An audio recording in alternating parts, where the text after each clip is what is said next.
It's 8 o'clock. This is the UK Tonight. Coming up, air traffic control issues cause major disruption at airports across the country. Flights were grounded at Heathrow, Manchester, Gatwick and Edinburgh, with others also affected during this summer holiday season. The system is now said to be fully operational, but some airlines are warning it'll take hours for things to return to normal. Tonight, we'll look at what happened and whether it could have been prevented. Also ahead, Essex leaders sound the alarm over hotel housing asylum seekers. Local MPs and councillors, along with the police and fire service, urge the Home Secretary to close the Bell Hotel in Epping. They say it's putting an unsustainable strain on resources and fuelling community tensions. Plus, a man is found guilty of assaulting 2 female police officers at Manchester Airport last year in an incident that went viral on social media. We'll have the latest from court. And remembering the Prince of Darkness, Birmingham says goodbye to heavy metal legend Ozzy Osbourne. All that's come and much more on the UK Tonight.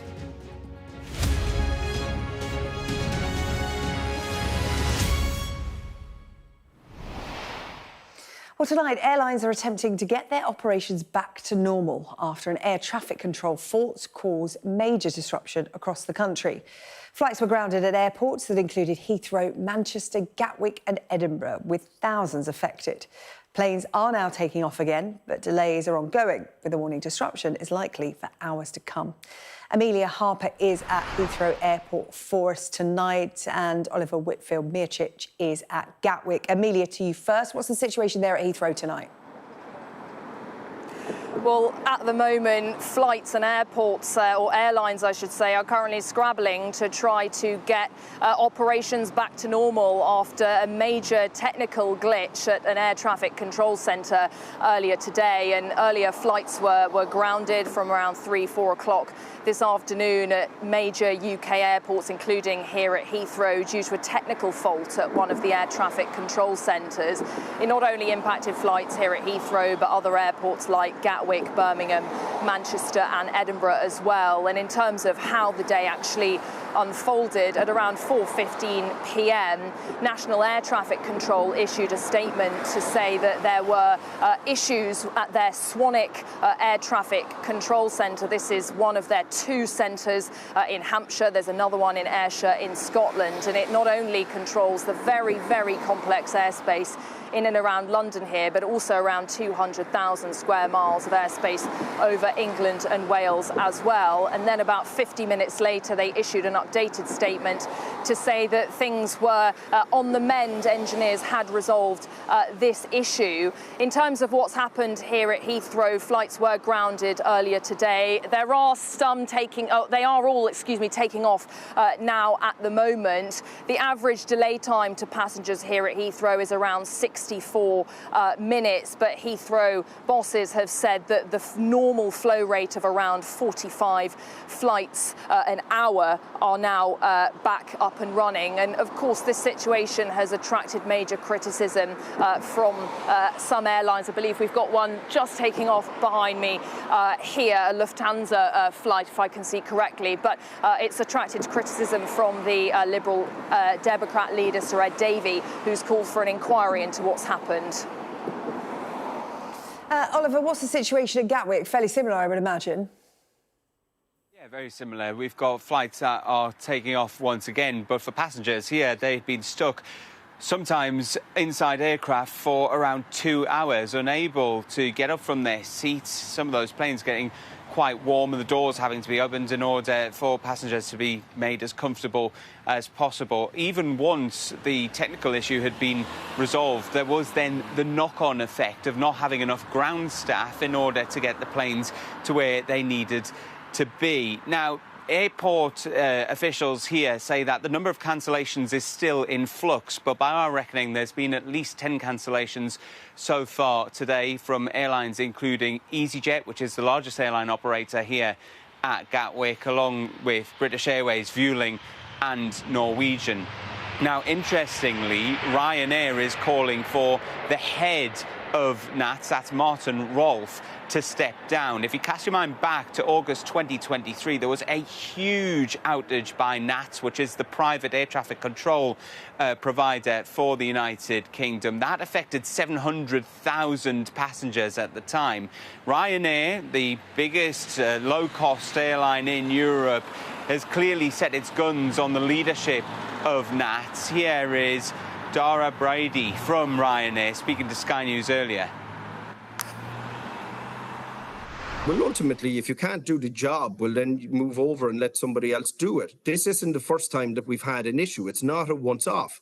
We've had repeated patterns, even going back to the end of May, where we had delays due to short staff. We have it today where we've got 8 diversions now, and we're over 1,500 passengers have to be reaccommodated, plans disrupted, and all of this could be avoidable. The infrastructure needs investment, and if Martin isn't going to do the job and fix it, well, then he should move over and let somebody else do it, frankly. It's not acceptable that airlines like Ryanair and others are having now to divert flights into other countries on the back of a system technical failure. What has not been made clear is what is the exact nature of this technical failure. I'm sure we'll find out more about that in the coming days as those calls for the investigation grow louder, both from the political side and from the airlines that have been affected. I've got to say, though, in the terminal at Gatwick, things getting back to normal pretty swiftly. There are no delays before security, even if planes are delayed getting out of here. Oliver, thank you. Oliver there at Gatwick for us this evening. Well, let's speak now to former air traffic controller Michelle Robson. Michelle, good of you to join us here on the UK Tonight this evening. Your understanding of what happened earlier on today? So we do now know it was some type of radar issue. What we don't know is what that means exactly, because that could range from worst case scenario where the controllers have a completely blank screen to perhaps just some information missing on the radar screen. It's extremely rare. I worked in air traffic control for 23 years and never saw anything like that in the entire time. So fortunately, it's extremely rare. There are backups to every system, but it does take time sometimes for those to kick in if something's gone wrong. And if that fails, then there are very strict procedures that maintain safety, but those mean that the controllers can't handle the usual amount of traffic, and that's what's happened today. So it sounds like an emergency measure was put in place to ground flights for, as you would imagine, safety reasons. But there's a lot of criticism at the moment that this was able to happen. As you said, there will have been backup systems, contingency plans, but, the worst possible plan was put into place in terms of grounding all flights. So there'll be big questions to answer here. Absolutely. I'm sure there'll be a very thorough investigation, both by NATS and no doubt the Civil Aviation Authority will be involved in that. And I think it's worthwhile pointing out that the Civil Aviation Authority do actually control what NATS can invest in new equipment. It's based on the price that airlines pay, and obviously airlines want to pay as little as they can. So there's a lot of negotiation that goes on there. So it's not just down to NATS in exactly what they invest in. It is part of a plan that's approved by the Civil Aviation Authority. Yeah, we've had these kind of incidents, not this specific one, presumably, but we have had a number of incidents at Heathrow Airport, for example, that fire at a power centre, delaying flights. We've had other issues like this. So in terms of, these backup systems in place, are there wider questions to answer about them at airports in general? I think certainly the Heathrow one's a particular case where it's very clear that there wasn't the correct backup in place. I think in terms of air traffic control, there are very strict contingencies available and procedures if they fail as well. And I think the problem is, obviously, we're always going to err on the side of caution when there's a failure. And that does mean normally that controllers can't handle the same volume of traffic, and that leads to delays. Part of the problem is, particularly Heathrow and Gatwick, at this time of year in particular, it's peak season. They're literally running at the absolute capacity at every hour of the day. And the problem is, once something goes wrong, then it's very, very difficult to try and catch that up again, even if it's only for a relatively short period, which it was today. Yeah, when you talk about operating at capacity, of course, it's summer holiday season. What kind of numbers are we talking about here? Because, this didn't last for long, just over an hour or so. But as you said, the knock-on effect, we understand from Oliver Whitfield-Mearchich, our correspondent at Gatwick, people are getting through security, but it's actually the planes getting off the ground that delay it. So in those kind of terms, given the numbers that we're working with this summer, is this actually just quite a minor delay in the grand scheme of things? I think the problem was today that it appears they actually closed the airspace around London because the failure was only affecting a part of the Swanwick Centre, which deals with the very congested airspace at London. Because they actually closed that airspace, aircraft were told to hold out over the continent as well as around the UK. And when that happens, quite often they'll be given something like delay not determined, which means that basically air traffic control don't know how long they'll be there. And at this point, some of the pilots made the decision to diverted into Paris and Brussels, for example. And the problem there is, of course, then they've got to refuel the aircraft, potentially get another slot to take off, come back to where they were going to. And then obviously at that point, they're hours behind where they should have been originally. So that has caused some of the problems with crews and planes being out of place, as well as those that haven't been able to take off from Heathrow and Gatwick. Yeah, a lot of frustration amongst passengers and airlines as well. Michael O'Leary, CEO of Ryanair, has called for the CEO of NATS to resign. I mean, he's obviously thinking this is, peak season. This is the worst possible thing to happen. Heads should roll. I think it's expected that Michael O'Leary will respond like this, because every time something goes wrong, he always calls for the CEO of wherever it is to resign. I think it's probably a little bit harsh at the moment. We don't actually know what the failure was. It may have been something that was out of NAT's control, because we don't even know which radar it was, whether it's all of them. It could be one particular one that isn't even in UK airspace. We just don't know. So I think it's very premature to actually say that. And also the other thing that came up in the previous failure is sometimes there are things hidden in the system from years ago that nobody is aware of until there's a failure, some very obscure thing, which is what caused the previous failure. So I don't see how he can be responsible for something that could have been there for years before he even joined the company. We just don't know at this point. I think it's very premature to say anything like that. OK, well, as you said, a full investigation will be well underway, and we await the outcome of that. Michelle Robson, former air traffic controller, really appreciate the benefit of your expertise this evening. Thank you. Thank you. A 20-year-old man has been found guilty of assaulting 2 female police officers at Manchester Airport last year.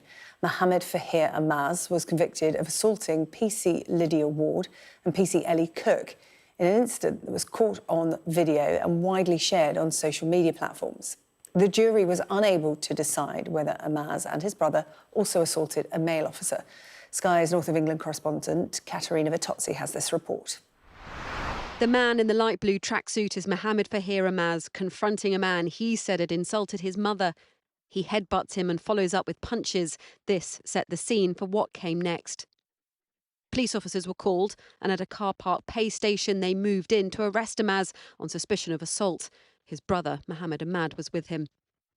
In a flurry of punches, Amaaz strikes PC Lydia Ward in the face, breaking her nose. PC Ellie Cook is also struck. CCTV pictures didn't record the sound of what was going on, but the officers' body-worn cameras did.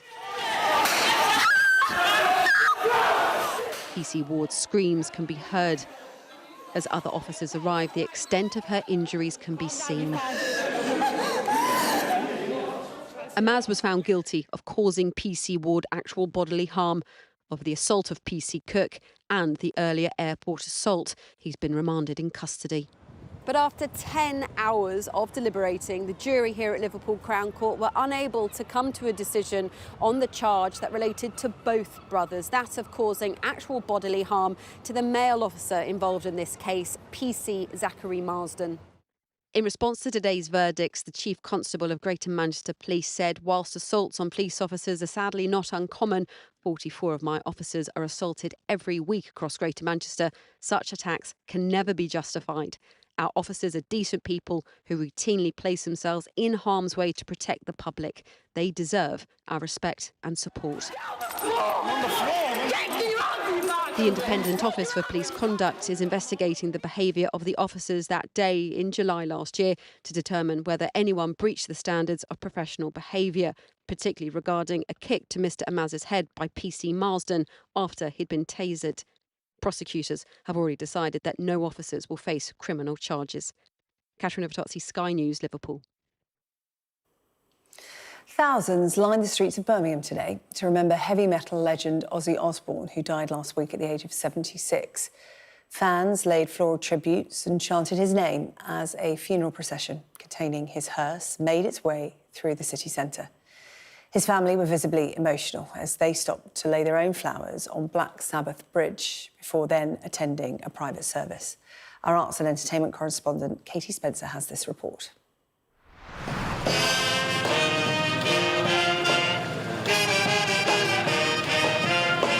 The sea of black was always a given, but this wasn't about respecting funeral traditions. Ozzy himself has said he wanted his send-off to be a celebration, not a moat fest, as he put it. This his final tour in the city that meant so much to him. He meant so much to them. For those closest to him, his children, his soulmate Sharon, the emotion was raw.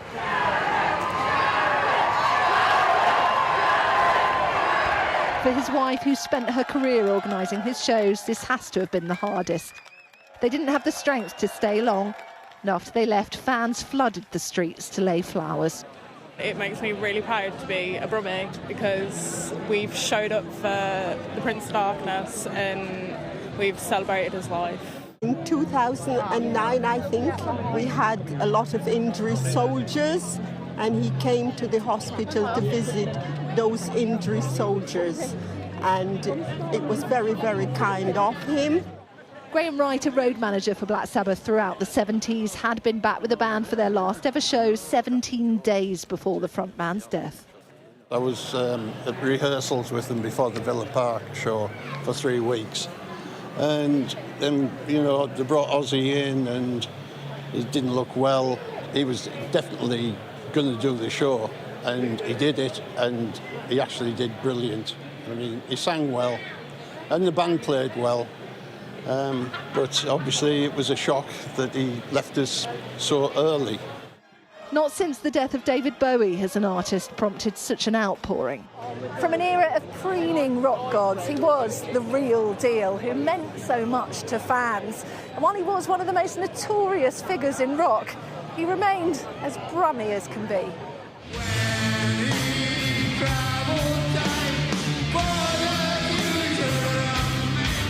Heavy metal was born out of England's industrial cities. As the industry declined, this place found its voice.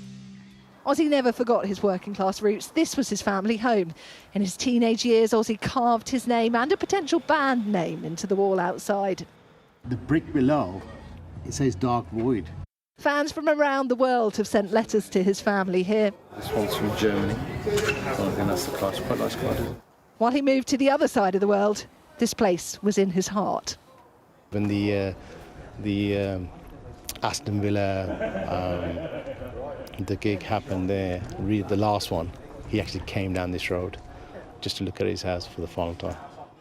As rock's wild man, the Prince of Darkness in many ways spent his life raging against the dying of the light, a character whose personality burnt so bright, for fans the loss has felt almost personal.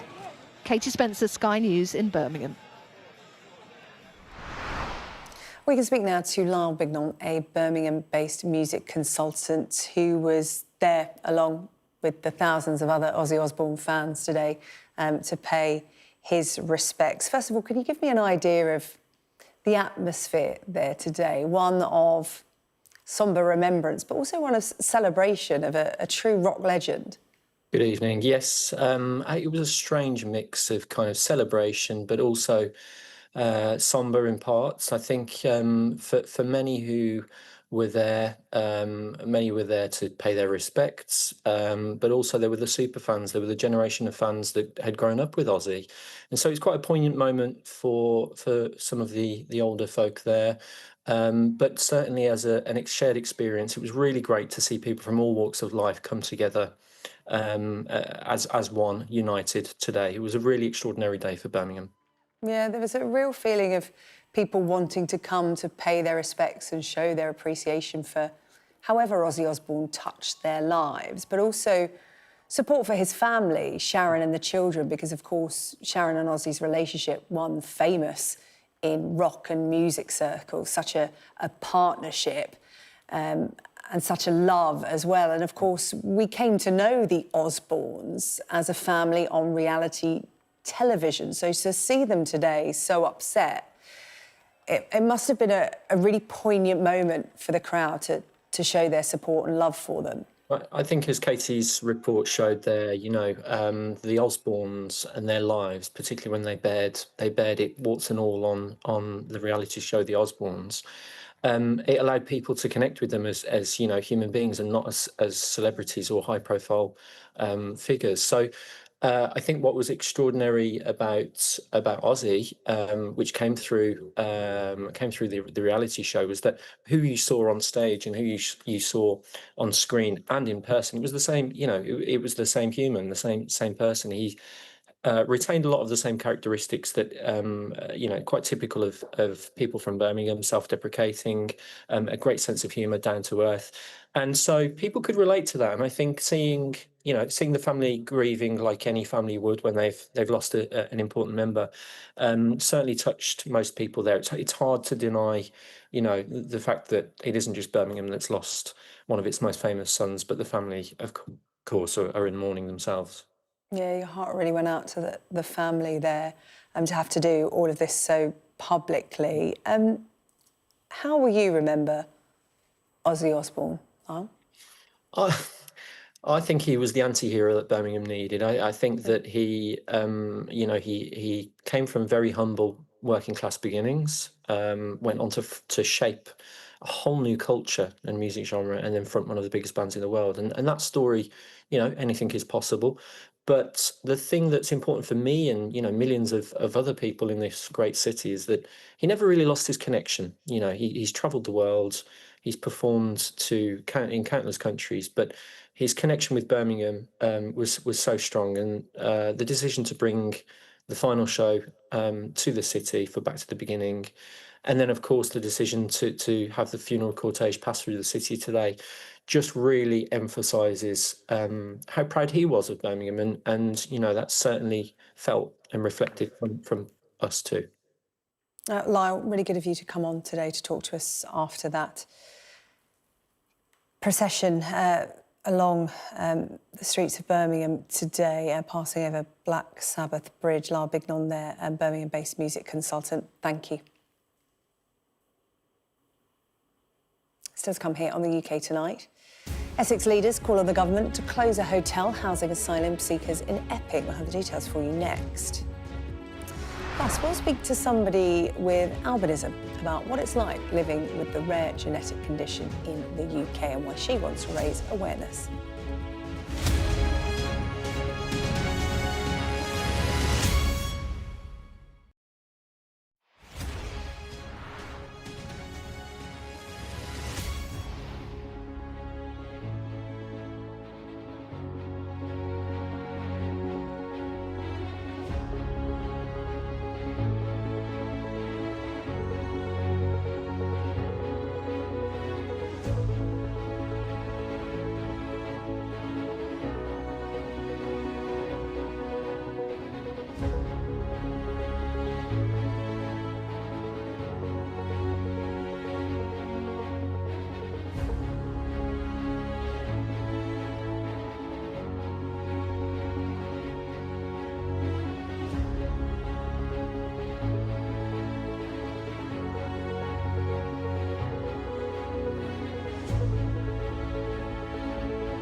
Our app gives you the very best of Sky News wherever you are.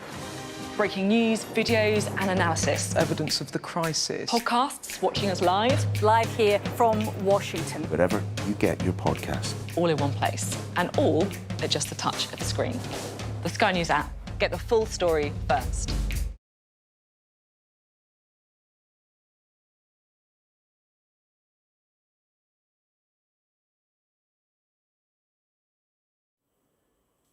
Today, a number of leading authorities in Essex are calling on the Home Secretary to stop asylum seekers being housed at a hotel in Epping. Protests have been taking place outside the Bell Hotel for the last few weeks after an asylum seeker was charged with sexual assaults, which he denies. The police, fire and crime commissioners, along with councillors and MPs, have written an open letter to Yvette Cooper requesting a meeting over the use of the hotel. They say that the community tensions are putting a significant strain on policing in the area. Well, our Home editor, Jason Farrell, is following the story and joins me in the studio now. Jason, what have they said to the Home Secretary? Well, similar things, actually, as they said a couple of weeks ago. But more people have kind of added their names to this, and they've got a longer list of complaints, if you like, now, because since then there have been more protests. There have now been 2,000 people involved in protests. There's been 23 arrests. There's been 8 police officers injured, one of them hospitalised with a bottle in the face. They point all this out in the letter, and then they say these sites are proving to be entirely unsuitable and are placing an unsustainable strain on police resources, creating significant community tension and leading to public disorder that is unacceptable to our residents and deeply concerning for the safety of all involved. They say the level of violence is alarming. They say that the Bull Hotel should be a priority for urgently being shut down. In terms of the protests, we are seeing pockets of these protests around the country at in different towns and cities where these hotels are housing asylum seekers.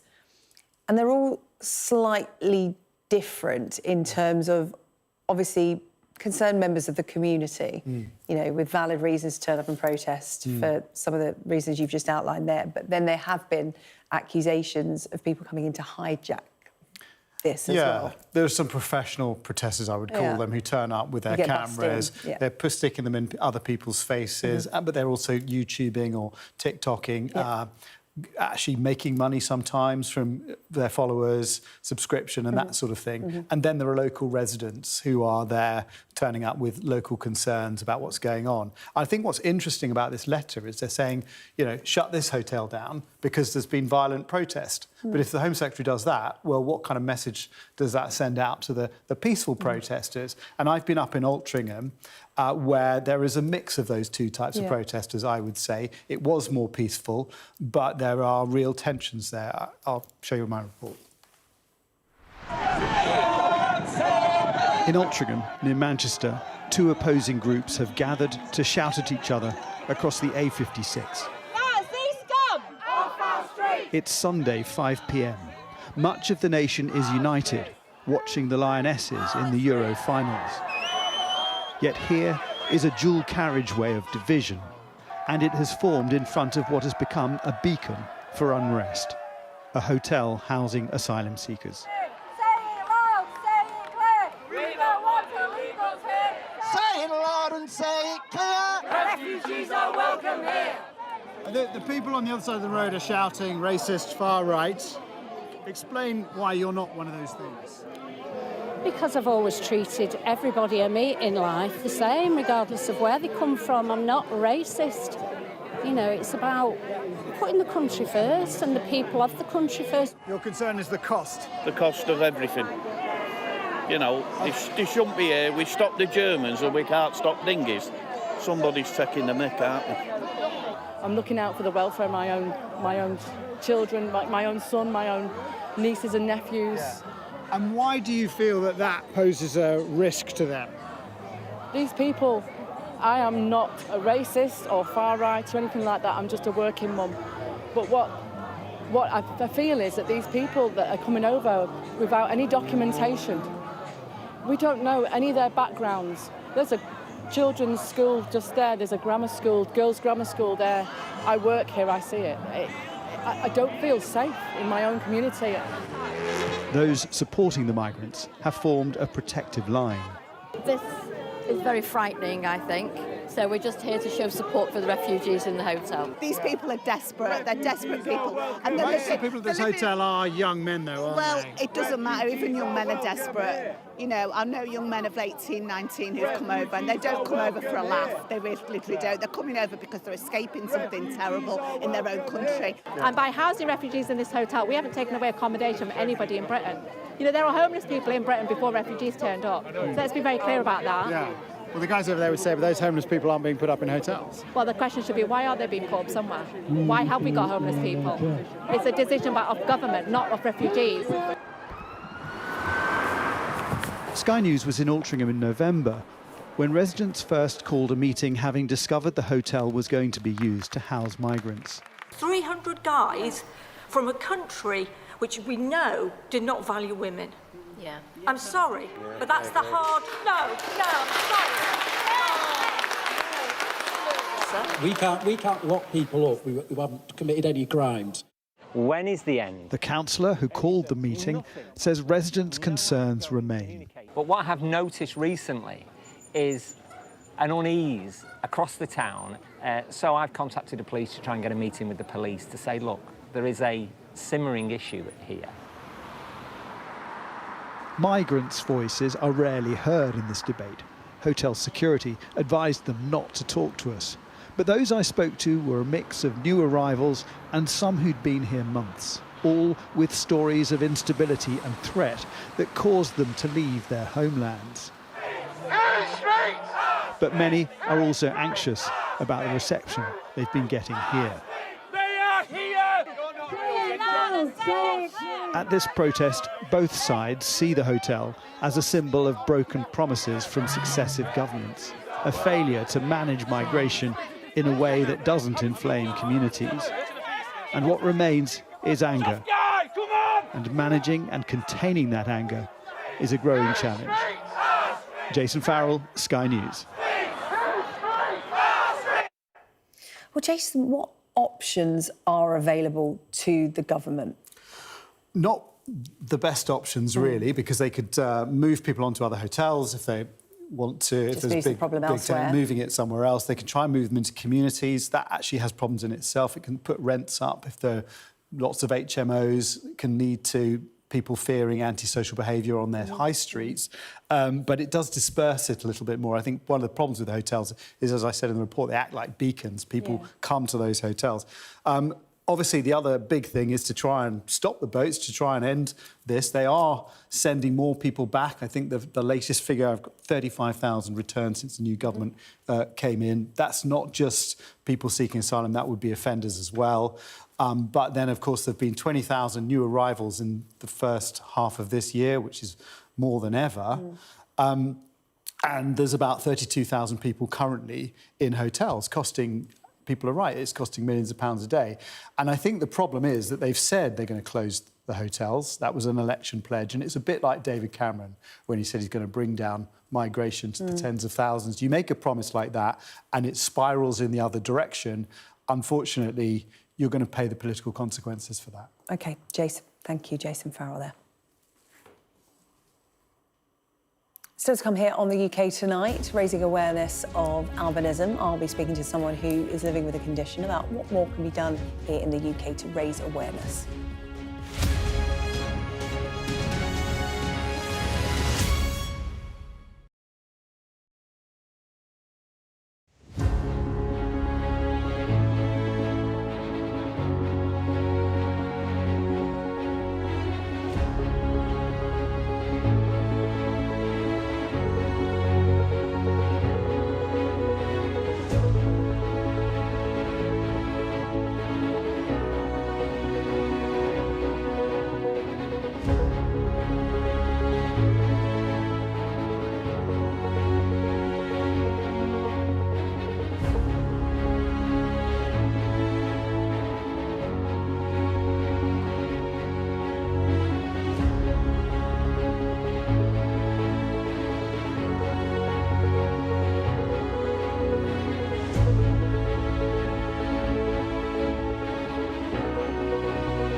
Right, next night I want to talk about albinism. It is a rare genetic condition that affects around 1 in 17,000 people here in the UK. It's caused by a lack of the pigment melanin, which gives skin, hair and eyes their colour. The condition affects people of all races and ethnic backgrounds, but they can often experience stigma and discrimination. Well, we can speak now to Christina Venning-Rose, who has albinism and is chair of Albinism Fellowship UK and Ireland, and alongside her tonight, Dr. Jay Self, the lead ophthalmologist at the University of Southampton. Welcome to you both. Thank you so much for coming into the studio. And Christina, I should just give a mention to Rafi. I don't know if we can see him actually on the wide shot. Oh, we can't. Your lovely assistant dog that's in here within the studio. So if you hear some rustling below the desk, it's Rafi. Christina, why do you want to raise awareness of albinism? Because I think there's still so much. It's one of those conditions that people still think they can make fun of. So I think in the disability world, there's lots of conditions that people realise that it's not okay, but albinism is still one because people don't see it very often. People's only point of reference is stuff in the media, which is always like inaccurate and scary and weird people. So people still feel like they have the right to shout albino at you in the street. I had it the other day where someone called me an ugly albino, swear words, just they were driving past, and they think that that's okay to do things like that. So I want to stop that from happening. Yeah, I mean, what was it like growing up with albinism? Because it is rare, and many people would not have met someone with albinism before. What was it like as a child? Because I would imagine you want to raise awareness and bust myths for kids as well as adults, because, you know, being a child and being different can be difficult at the best of times. It's really hard. I think part of the problem is it's hard because you don't ever see yourself represented. So I can't turn on the TV and see me. I can't read a book and see me. So when you grow up feeling like and thinking you're the only person, it's really hard. And because other people don't understand you, like kids didn't want to, when I was growing up, kids didn't want to be my friend. They didn't want to, like, I can remember when I was really little, like when my first day at primary school, the teacher, we had to hold hands to go to the lunch hall. And this one kid, like, I put my hand out to walk with him and he just, like, recoiled and was like, no. And the teacher said, hold Christina's hand. And he was like, no, she's scary. And nobody did anything. Like, when I was a child, no one did anything to, like, make people change and explain to kids, because kids are really receptive. If you educate them, then they understand things. If you don't, then it all becomes a mystery and stuff like that. So, Jay, what are some of the common misconceptions about albinism? So there's quite a lot, actually. So the most common probably is that everybody with albinism has obvious albinism from a distance. So Christine has a particular type of albinism, but there's many other types where you can look as dark as me and actually have albinism, which gives you all the same eye problems, all the visual disability, but then you don't tend to have the stigma that Christine has just mentioned. So although it's the same condition, it's quite a different experience. So that's the main thing. The second one, I suppose, is that it's really rare. And some people think it only occurs in African populations, but then there's something there about it being more obvious in certain populations, obviously. So people's experience of it around the world is very, very different. But what brings everyone together is that it's fundamentally a problem with pigment developing your body, and that means that your eyes and visual system can't develop properly. So everybody with albinism will be visually impaired. Yeah. You spoke there, Christina, about your experience at school, and, you know, children can be cruel because they don't understand, and that's where the education and awareness comes in. But it sounds like you had a bit of a rough ride with adults as well. So when we're talking about raising awareness, it's important for adults to sit up and take a bit of notice as well. Can you mentioned that incident that happened to you just the other day. How has it affected things like work and social interactions, friendships as an adult? So I made a really conscious decision. Like, I had a really horrible time when I was growing up. When I went to university, I made the decision, like, I went to university, I didn't know anybody, and I was like, right, I'm just gonna, like, restart. Nobody knows me. And I made a decision to, like, just forget everything that happened and put my all into everything. And I think it's just about having the confidence and being able to advocate for yourself. But you need to have that from when you're a child, because it's really, really hard to learn how to do that as an adult. So, yeah. What's the best thing people can do if they are meeting somebody with albinism for the first time? Because some people could have the best intentions, but they're just quite clumsy about it because they don't quite know what to say and are often frightened of offending, and then they get it wrong. I think you've got to gauge the situation because it's not always appropriate to, like, if I'm out shopping and I just want to go shopping, it's not appropriate to go up to me and say, why is your hair that colour? However, if people do approach me and ask questions, if they have genuine intentions, I'm really happy to answer them. And that's the only way to educate people. If people don't ask questions, they'll never know, right? So I'm always happy to answer questions. It's just about gauging the situation and just, you know, being nice and polite like you would with anyone. And, you know, Albinism Fellowship, the organisation that you represent, that you're both here to represent, is a support network, right, for people to find others living with albinism, but also to come together to educate people. And I know that you've come out with a series of videos, Jay. Perhaps you could talk to us about that, because they're myth-busting, essentially. Yeah, of course. So these are videos with two aims. The first one is to bust those myths. We talked about that. And beyond the myths we talked about, there are significant, even more damaging myths around the world, and a lot of them are based in folklore, ancient folklore. So in some populations it's believed that it's good luck to have a piece of a person with albinism that you carry around. In some populations it's deemed to be good luck if you have sex with somebody with albinism, or it can even cure HIV. So there are horrific things that you can imagine lead to awful things and crimes around the world. So one of the main things we want to do is bust those ridiculous myths. And then the second thing we want to do is provide good information. So often when parents have a baby and they're told they have albinism or they have signs of it, they've never heard of it before, as you just said. So actually we want to provide decent information and practical information, and to hear from people like Christina and loads of other people who, despite difficulties when they're younger, have done amazing things in their lives. So that's the point of them. Yeah. And the visual impairment, again, it's, you know, you were just talking about the different types of albinism, and, you know, somebody can look just like you, Christina, somebody could look just like you, Jay, but it's the visual impairment. And does that have varying degrees of severity as well in terms of how it affects individuals? Christina, perhaps you could elaborate on that. How does it affect you? I think Jay will be the best person, but I'll say how it affects me. Yeah, tell me how it affects you, and then Jay can do the science bit. My main problem is I'm really light sensitive, so I can't go outside without my sunglasses because my eyes won't open. I have something called nystagmus, which means my eyes move all the time, and I'm registered as severely sight impaired, so I can't see detail. I can't see. So I can see your face, but I can see you've got like blonde hair, but I couldn't tell you anything else about you. Yeah, I'll let you into a secret. I'm ginger. Or they're a little bit blonde at the front, so they've got to stick up for the gingers. Jay, in terms of what Christine was talking about, that's her experience. How else can it affect people's eyesight? Again, is it varying degrees of severity? Yeah, and that's a really good question. It absolutely is. But pretty much everybody with albinism will be visually impaired. There's different levels of different things. So you can have nystagmus, with the eyes moving, that we mentioned. Often people with albinism have too much light going through the iris. So the iris is like a net curtain, so very, very photophobic, as we call it. And then there's problems with the way the retina's built, lots of other stuff. So it does vary a bit, but pretty much everybody will have their own unique mixture of those things. But everybody, essentially, with albinism is visually impaired. Yeah.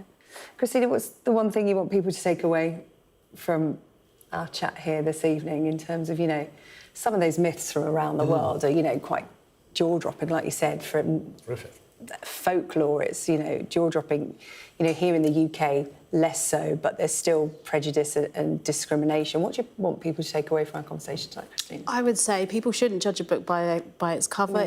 If someone looks different, you don't need to point it out to them, because they'll be very well aware of that. And just everyone is an individual. And also, you can go and check out all of our videos on social media as well, and then you'll learn all about albinism, all about its misconceptions, and lots more as well. Perfect. Just look for Albinism Fellowship UK on the social platforms and on YouTube as well. Christina, it's really good to meet you. Thank you so much for coming in and talking so candidly, because by doing that, you're helping others, and not just those with albinism, but those who might think about it differently after today. Let's hope that's the case. And Dr. Jay Self as well, thank you for your time. And Matthew down there, who's fallen asleep. There wasn't too much rustling under the desk. He was very well behaved, Christina. And thank you both so much. Thank you. Thank you. As still to come here on the UK Tonight, England cricketer Joe Root speaks to Sky's Mark Austin ahead of the decisive final test against India.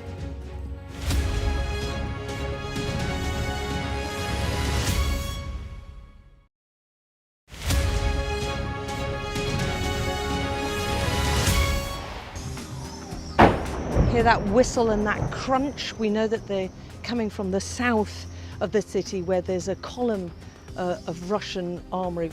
I'm Alex Crawford and I'm Sky's special correspondent based in Istanbul. Look at that sheet of flames, and that has happened within minutes, and now it's coming from both sides and it's moving this way.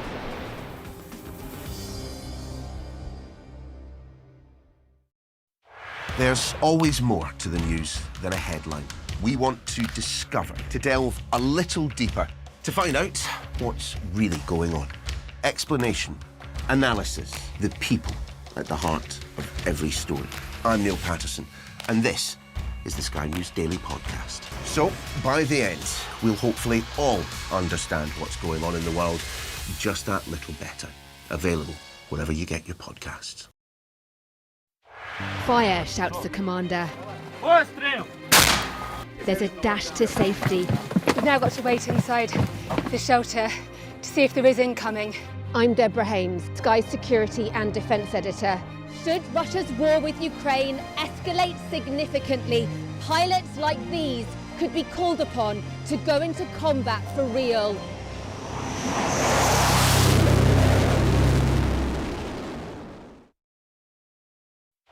Our app gives you the very best of Sky News wherever you are. Breaking news, videos and analysis. Evidence of the crisis. Podcasts, watching us live. I'm live in Jerusalem. Wherever you get your podcasts. All in one place and all at just the touch of a screen. The Sky News app. Get the full story first.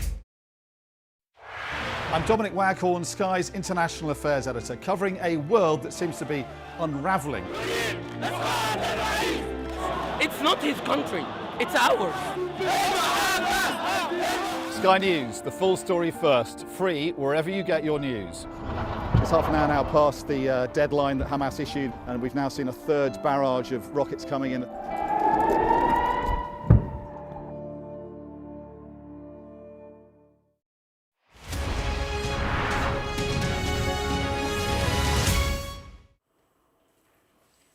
Welcome back. The deciding test match in a thrilling series against India begins at the Oval tomorrow. But today, there was some bad news for England. Their leader and talisman, Ben Stokes, is out through injury.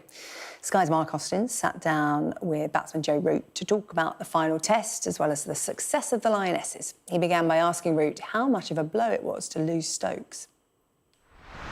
Obviously, he's a huge part of this team, leader, all-rounder. Fresh off the back of a 5 for 100. Of course, it's going to be a blow to anyone losing someone with that amount of input into the team. Also, the way that he leads from the front is exceptional. But we've got good depth within our squad, good players to come in, and it's an opportunity for them to showcase what they're about and their abilities on this level. You're ticking off the milestones. In the last test, you passed Callis, Ponting, Dravid. There you go. Number 2 on the list is Joe Root as he goes past the great Ricky Ponting. How big a moment was that for you? I think a bigger moment for me was putting a big score on the board and contributing to the team, really. I mean, that's what you pride yourself on as a player, right? Is impacting games and trying to make big scores that either set games up or get you across the line. And as soon as you start thinking about yourself, you're not doing your job properly in my eyes. You're part of a team. You have to work with the guy at the other end.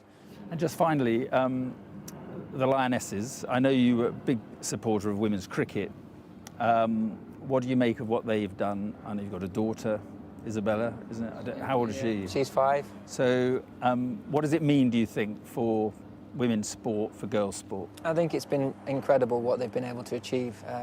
The consistency over the last, what is it now, 6 years or so, constantly competing and getting to finals. But this time round, all of the big moments within those games, when it got tight, they raised the game and they managed to get across the line. And incredible to see them go and achieve that. And I really hope they enjoy everything that comes off the back of it. And do you think it's important as an inspiration for young girls in this country? Yeah, and like you say, what they've achieved in football is hopefully gives rubs off on other sports as well. And hopefully that confidence can carry over across and and it can be infectious through the different sports that we have, and we can hopefully enjoy that as a nation and reap the rewards of it. Joe, thank you very Cheers. much indeed. Really Thank enjoyed you. it. Thank you. And well, Rob is here with me now. Rob, what do we actually know about Ben Stokes' injury? Because he did look a little bit frazzled at the end of the last test, didn't he? Yeah, I mean, that is an understatement. I think he was falling apart at the seams, Ben Stokes. The problem with him is that once he starts a test match and he's out on the field, trying to get him not to be involved in it is very difficult indeed. So through day 4 and 5, he was feeling his back, he was feeling his hamstring, but it's a right shoulder problem that is the thing that's keeping him out. So he was pushing at it even when he was bowling on the final day. 6 or 7 weeks, he says he's going to be out for, which means he's only really going to miss this one final test match against India. He wasn't going to play in the white ball games that England have against South Africa and Ireland for the rest of the summer. And the big thing is having the captain ready for the start of the Ashes at the back end of November. Yeah, that will be the priority, and it's got to be bad if he sits this out, because, of course, this test finally poised 2-1 to England. What will England do without him? Because whatever situation they get themselves in on that cricket pitch, he gets them out of it. Yeah, that is perfectly put. I don't even need to be here, really. You can just talk. You can talk to yourself about it. Yeah. No, I mean, it is the question of how you replace the irreplaceable, because he's been England's best bowler this series on some pretty placid pitches. He has taken wickets. He scored a century as well in the last Test match at Old Trafford, his first in a couple of years as well. He's brilliant in the field. The test that England won, the 3rd Test match, was a big run out from Ben Stokes to get rid of Rishabh Pant, and they miss his leadership as well. So all the best to Jacob Bethell, who comes into the team, only playing his 4th Test match, his first one in England. He is the all-rounder for this Test match. It's quite an inexperienced bowling lineup as well. And as you said, critical for England. They're 2-1 up in the series. They would have liked to have finished the job at Old Trafford, but they drew. So if India win at the Oval, it will be 2-2. But they'll have to do it without Ben Stokes, England, if they do want to win this series. So that is tomorrow. As for tonight, let's have a look at the rest of the day's sport. Staying connected is vital for business. Sky Business sponsors this report.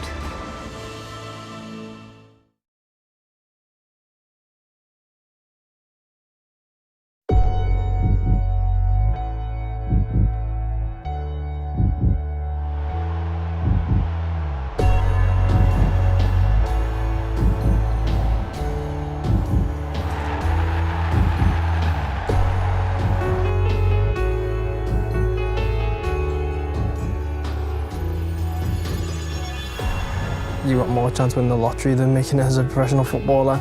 I think your responsibility is to guide them in the same direction as I went myself. Things aren't just handed to you on a plate. I think you have to fight for them, and it's probably only the tough that survive, really. Natural skills is not enough. The impact has to be straight away. Don't let anyone tell you what you can and can't do. If you have that belief, then that's the most important thing. Keep it fun for as long as possible. If you love what you do, you'll be able to get through the tougher times. If you're going to make it as a professional, pressure's coming, so we don't want the kids feeling it prematurely. The top club, we don't have time and space to grow up the young. He plays if he's good enough. Whether it's playing in the parks, competing in cages, or showcasing skills on the streets, for so many young boys, the dream is to become a professional footballer. But the reality is, 0.06% of them will ever achieve that dream. The stats, newly released after extensive research by Sky Sports, make difficult reading for all those aspiring youngsters. 1.65 million boys play our national sport, but of those, less than 1% of them make it into a club's academy system. From there, just 9% of those go on to make... Sky Business sponsors this report. Time for a quick look at the weather now. The ideal atmosphere, whatever the altitude. The weather, sponsored by Qatar Airways. Well, the next few days are going to bring showers, some of them heavy and thundery, especially in the south tomorrow. Before then, mostly fine this evening, but northern Scotland and northern Wales will have a few showers. Southern parts of Ireland can expect some patchy rain. Wales and southern England will see a scattering of locally heavy showers moving in overnight. Although the far south is looking dry, Ireland will see patchy rain clearing from the west. Elsewhere, it's going to be dry for many of us, but northern parts can expect some showers. It's going to be warm in the south. Showers will develop widely tomorrow morning, heavy and thundery in parts of the south and perhaps over north-east Scotland at first, but they'll become fairly isolated in the north later. Breathtaking views with clear skies ahead. Qatar Airways sponsors the weather. That's all from the UK tonight. We will be back tomorrow night from 8 o'clock. Up next, it's The World with Yalda Hakim. See you tomorrow.